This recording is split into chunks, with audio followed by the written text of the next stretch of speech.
Bonjour à toutes et à tous, dans cette vidéo on va reprendre la séquence qui servait à illustrer les concepts de Floorwork qu'on a couvert dans le stage donné sur Paris en août. Le but c'est de rappeler ou de couvrir ou de découvrir ensemble des éléments de Floorwork qui vont bien ensemble, mais aussi de commencer à appliquer des éléments de conscience corporelle dans chacun des mouvements qu'on fait. L'idée c'est de faire une distinction entre des mots qu'on apprend et la grammaire d'une nouvelle langue qu'on est en train d'apprendre. Le but, ce n'est pas de répéter une phrase que je vous propose, mais plus d'appliquer une compréhension des concepts corporels à l'œuvre en matière de Floorwork à mesure que vous répétez les mots et les phrases que l'on travaille ensemble. Comme d'habitude, je vous propose de vous échauffer avant de commencer cette vidéo. Le mieux pour ça, c'est encore de chercher sur la chaîne YouTube des exemples d'échauffement dédiés au Floorwork. Et si vous êtes un participant ou une participante à l'un de mes stages, vous avez reçu un lien en préalable du stage auquel vous avez participé qui vous donne accès à une vidéo privée d'échauffement. Une fois qu'on est échauffé, on va commencer dans cette position, la position 4. Et on va simplement s'allonger sur le dos, sur le côté, plutôt en position fétale. Puis rouler sur le dos. Faire tomber les genoux de l'autre côté. Et repousser sur le bras du côté vers lequel le nombril fait face pour remonter en figure 4 encore, mais avec les genoux de l'autre côté. Donc genoux faisant face à gauche, j'utilise la main gauche, on plie le bras gauche, on essaye de graduellement transférer le poids sur l'ensemble du bras, on relâche la nuque.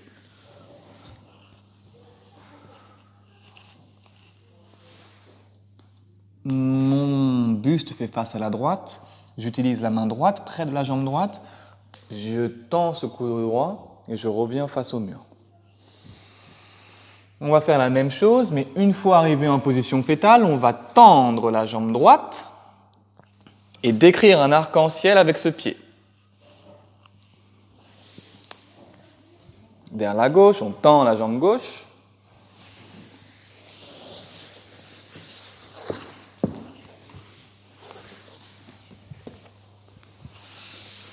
Et une fois l'arc-en-ciel fini, les jambes se plient à nouveau pour nous permettre de nous repousser dans cette position assise de figure 4.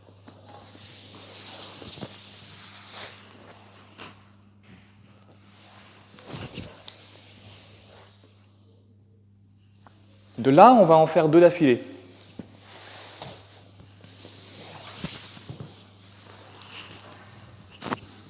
Arrivé ici, on va rouler sur le ventre et à nouveau décrire un arc-en-ciel. Donc, je vais sur le côté, je tire la jambe en haut, arc-en-ciel, on roule sur le ventre, arc-en-ciel, on revient.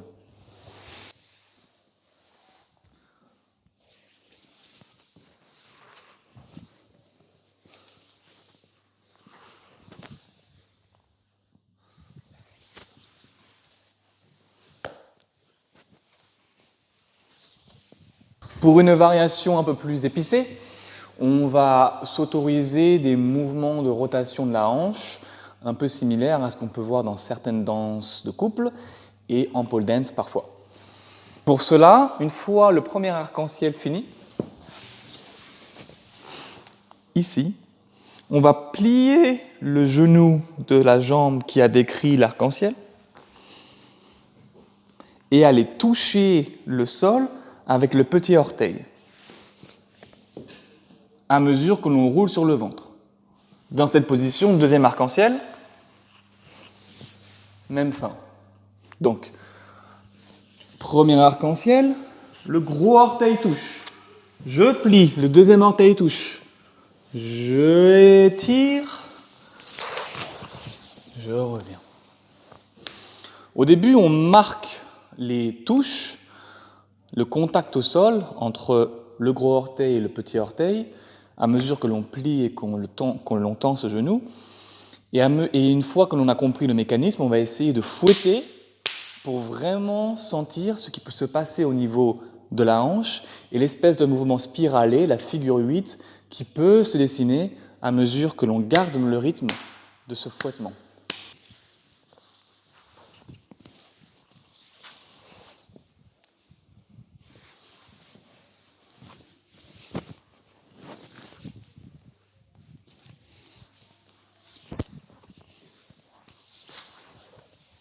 De cette position, on va essayer de remonter en squat. On va se servir de la main du côté du mur vers lequel les genoux pointent et pousser pour s'asseoir en squat. J'ai un peu d'avion dans les pattes, mes hanches ne sont pas forcément les plus ouvertes aujourd'hui. Genoux faisant face à droite, main droite, je pousse. Et on peut descendre comme ça.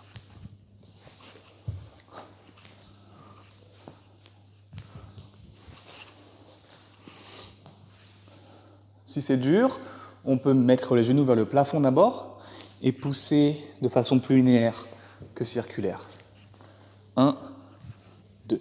Dans cette position, on va mettre la main gauche au sol, s'asseoir sur le talon gauche à mesure que les genoux pointent vers la droite. On pivote sur ce pied pour renvoyer les jambes de l'autre côté et toujours en s'asseyant sur ce talon, on va basculer, perdre l'équilibre et se rattraper du côté droit avec la main droite et le genou droit.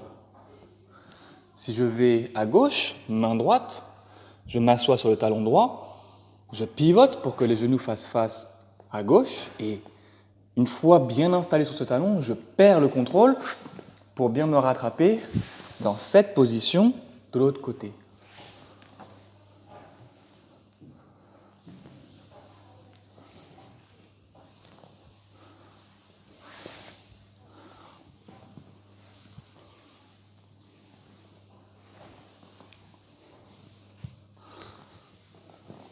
Et une fois qu'on a compris ça, on peut essayer de pivoter un peu plus sur ce talon pour faire un 360. Si je fais face à la caméra, main gauche vers la droite, je pivote et je m'arrête quand je fais face à la caméra à nouveau.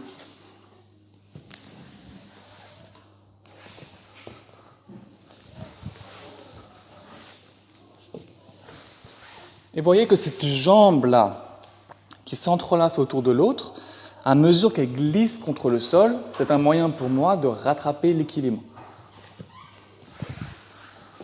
Donc autorisez-vous à ne pas lever cette jambe du sol.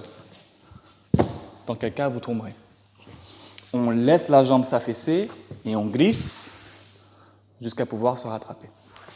L'idée déjà, c'est d'associer les deux parties que l'on a vues ensemble, à savoir les mouvements d'arc-en-ciel avec la jambe que l'on a couvert, et une fois que l'on remonte de cette première phrase, la rotation à partir du squat. Donc on commence en figure 4, on va au sol, premier arc-en-ciel, deuxième, à mesure que l'on remonte et qu'on plie la jambe d'appel, servez-vous de l'élan pour remonter directement en squat et servez-vous de cette rotation. Figure 4, arc-en-ciel. On se sert de l'élan, on remonte en squat, on va chercher avec la main d'appel, on s'assoit sur le talon avant et on fait face au mur auquel nos bassins nous faisaient face en début de séquence. Encore une fois.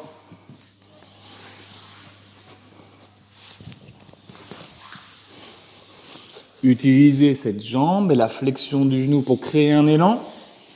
On se soulève en squat, on va chercher loin avec cette main et on fait face au mur. De là, on va finir la séquence avec un élément un tout petit peu acrobatique qui est un saut que l'on peut débuter à partir de cette position où les fesses s'assoient sur le talon. C'est aussi possible si votre talon tombe et se repose sur le sol, mais c'est un peu plus compliqué. À la fin de cette rotation, on est sur un talon, on va garder la main là où vous l'avez posée et on va essayer de taper une pomme située sur la tête d'un enfant de 5 ans avec la première jambe et une pomme située sur la tête d'un enfant de 10 ans avec la deuxième jambe. Ça donne 1, 2, 1, 2. Et à mesure qu'on comprend la mécanique, on essaye de ouvrir les hanches, d'amener son bassin et son nombril au plafond pour générer un petit saut et avoir les 2 coups de pied qui se produisent à mesure que les fesses sont en l'air. Encore une fois, rappelez-vous, la deuxième jambe est censée taper un peu plus haut que la première. 1, 2.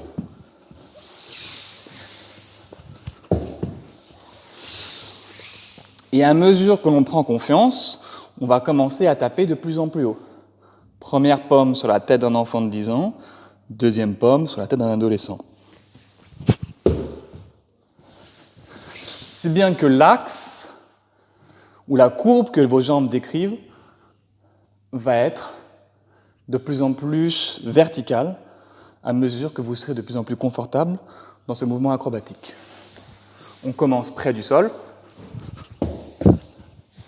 et on s'autorise à aller de plus en plus au-dessus de la tête, au-dessus de l'épaule, aussi verticalement que possible. Et maintenant, le but, ça va être de tout mettre ensemble, avec la consigne suivante. Ne pas ralentir idéalement entre la fin du deuxième morceau et le mouvement acrobatique. Et généralement, c'est là que tout s'effondre, parce qu'on a beaucoup d'élan à gérer, et pourtant, c'est ce même élan qui nous servira à produire le mouvement acrobatique sans trop forcer. Donc au début, je vous conseille d'y aller doucement, mais de ralentir aussi peu que possible. On est en figure 4, rappelez-vous, on va au sol, arc-en-ciel. On remonte, prenez votre temps, on pousse sur la main, on s'entrelace, on se sert de cet élan, de cette spirale, pour générer ce coup de pied. Encore une fois, figure 4, arc-en-ciel. On remonte, on ne s'arrête pas, on tourne. Ouf. Encore une fois, figure 4, arc-en-ciel, arc-en-ciel, tourne. Et voilà.